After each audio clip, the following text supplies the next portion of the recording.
Hi friends, ಎಲ್ಲರೂ ಹೇಗಿದ್ದೀರಾ? ಎಲ್ಲರೂ ಚೆನ್ನಾಗಿದ್ದೀರಾ ಅಂತ ಅಂದ್ಕೋತೀನಿ.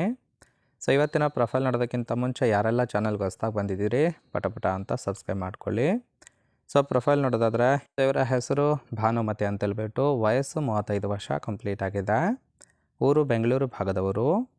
ಗಂಡ ಶ್ರೀಧರ್ ಅಂತೇಳಿ, ಅವರು ಕೂಡ ಕಾರ್ಪೆಂಟರ್ ಕೆಲಸವನ್ನು ಮಾಡ್ತಾರೆ ಅಂತೇಳಿ ಇನ್ಫಾರ್ಮೇಷನ್ ಕೊಟ್ಟಿದ್ದಾರೆ. ಸಮಸ್ಯೆ ತುಂಬ ದಿನದಿಂದ ಗಂಡನ ಜೊತೆ ಮನಸ್ತಾಪ ಇದೆ ಅಂತೇಳಿ ರೀಸನ್ ಕೊಟ್ಟಿದ್ದಾರೆ. ನಿರೀಕ್ಷೆ ಏನಪ್ಪ ಅಂದರೆ ಹೊಸ ವರ್ಷ ಹೊಸ ಅನುಭವ ಬೇಕು ಅಂತೇಳಿ ಎಕ್ಸ್ಪೆಕ್ಟೇಷನ್ ಮಾಡಿರೋದು. ಸ್ಥಳ ಮನೆಯಲ್ಲೇ ಪಾರ್ಟಿ ಮಾಡಿ ಭಾವನೆಯನ್ನು ಹಂಚಿಕೊಳ್ಳಬೇಕು ಅಂತೇಳಿ ಎದಿಷ್ಟಿವಳಿಗೆ ಸಂಬಂಧಿಸಿದ ಬಯೋಡೇಟಾವನ್ನು ಶೇರ್ ಮಾಡ್ಕೊಂಡಿರೋದು. ಹಾಗೆ ಫ್ರೆಂಡ್ಸ್, ಇವರ ಬಳಿರುವ ಮಾರುತಿ ವ್ಯಾಗನರ್ ಕಾರ್ ಬಗ್ಗೆನೂ ಕೂಡ ಫುಲ್ ರಿವ್ಯೂವನ್ನು ಕೊಟ್ಟಿದ್ದಾಳೆ.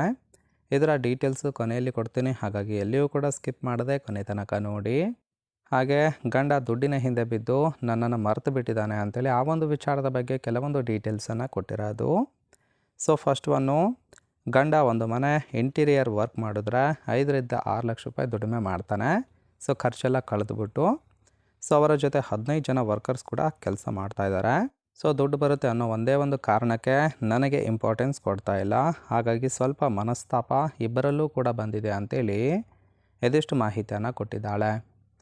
ಅಂದರೆ ಗಂಡ ಸರಿಯಾದ ಟೈಮ್ ಕೊಡ್ತಾ ಇಲ್ಲ, ಹಾಗಾಗಿ ಒಬ್ಬ ಗೆಳೆಯ ಬೇಕು ಅಂತೇಳಿ ಎಕ್ಸ್ಪೆಕ್ಟೇಷನ್ ಮಾಡಿರೋದು. ನೋಡಿ, ಕೇವಲ ಇಂಟ್ರೆಸ್ಟ್ ಇದ್ದವರು ಮಾತ್ರ ಸಂಬಂಧವನ್ನು ಬೆಳೆಸಿ. ಸೊ ಈ ಥರ ಒಬ್ಬ ವ್ಯಕ್ತಿ ಸಿಕ್ಕರೆ ಸಾಕು ಬನ್ನಿ ಅಂತೇಳಿ ಸದ್ಯಕ್ಕೆ ಬೇಕಾಗಿರೋ ಗಂಡಿನ ಗುಣಗಳ ಬಗ್ಗೆನೂ ಕೂಡ ಕೊಟ್ಟಿದ್ದಾರೆ. ಸೊ ಮೊದಲನೇದು, ನಾಳೆ ಹೊಸ ವರ್ಷ ಬಂದ್ಬಿಡ್ತು, ಎಲ್ಲರೂ ಕೂಡ ಪಾರ್ಟಿ ಮಾಡ್ತಾರೆ. ನನ್ನ ಗಂಡಂಗೆ ಮನೆಗೆ ಬನ್ನಿ ಅಂತ ಕೇಳಿದ್ರೆ ಬ್ಯುಸಿ ಇದ್ದೀನಿ ಅಂತೇಳಿ ಅವಾಯ್ಡ್ ಮಾಡ್ತಾ ಇದ್ದಾನೆ. ಸೊ ನೀವೇ ಹೇಳಿ, ಈ ಒಂದು ಸಮಯದಲ್ಲಿ ನಾನೇನು ಮಾಡಬೇಕು ಅಂತೇಳಿ ಕ್ವಶನ್ ಕೂಡ ಮಾಡಿರೋದು. ಅದಕ್ಕೆ ಒಬ್ಬ ಗೆಳೆಯ ಸಿಕ್ಕರೆ ಅವರ ಜೊತೆ ಪಾರ್ಟಿ ಮಾಡ್ತೀನಿ ಅಂತೇಳಿ ಒಪಿನಿಯನ್ ಹೇಳ್ಕೊಂಡಿದ್ದಾರೆ.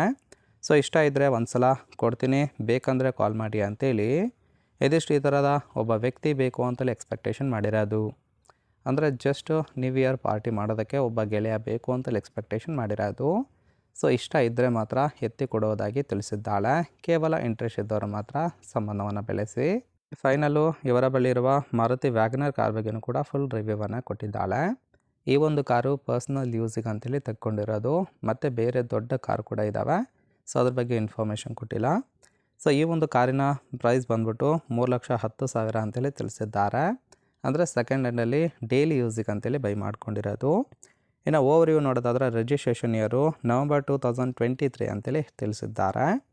ಇನ್ನು ಇನ್ಸೂರೆನ್ಸು ಥರ್ಡ್ ಪಾರ್ಟಿ ಇದೆ. ಫ್ಯೂಯಲ್ ಟೈಪು ಪೆಟ್ರೋಲ್ ಸಪೋರ್ಟ್ ಕೊಡುವಂಥದ್ದು. ಸೀಟಿಂಗ್ ಕೆಪಾಸಿಟಿ 5 ಜನ ಕಂಫರ್ಟಬಲ್ ಆಗಿ ಕೂತ್ಕೊಳ್ಬೋದು. ಕಿಲೋಮೀಟರ್ ಡ್ರೈವನು 17,000 ಚಿಲ್ಲರೆ ಕಿಲೋಮೀಟರ್ ರನ್ ಆಗಿದೆ. RTO ಪೂನಾಮಲೆ ಅಂತೇಳಿ ತಿಳಿಸಿರೋದು. ಇನ್ನು ಓನರ್ಶಿಪ್ ಮಾತ್ರ ಫಸ್ಟ್ ಓನರ್ ಆಗಿರೋದು. ಇಂಜಿನ್ ಡಿಸ್ಪ್ಲೇಸ್ಮೆಂಟು 1197 cc ಅಂತೇಳಿ ಮಾಹಿತಿಯನ್ನು ಕೊಟ್ಟಿದ್ದಾರೆ. ಸೊ ರೈಟ್ ಸೈಡ್ ಕೂಡ ನೋಡ್ತಾ ಇರ್ಬೋದು, ಇನ್ನರ್ ಲುಕ್ ಆಗಿರುತ್ತೆ, ಚೆನ್ನಾಗಿ ಮೇಂಟೈನ್ ಮಾಡಿರೋದು. ಸೊ ಪ್ರೊಫೈಲ್ ಬಗ್ಗೆ ಏನು ಅನಿಸುತ್ತೆ ಅನ್ನೋದನ್ನು ಕಮೆಂಟ್ ಮೂಲಕ ತಿಳಿಸಿ. ಹಾಗೆ ಕಾಂಟ್ಯಾಕ್ಟ್ ಡೀಟೇಲ್ಸ್ ಬೇಕಾಗಿತ್ತು ಅಂದರೆ ಚಾನಲ್ಗೆ ಜಾಯಿನ್ ಮಾಡ್ಕೊಳ್ಳಿ. ಓಕೆ.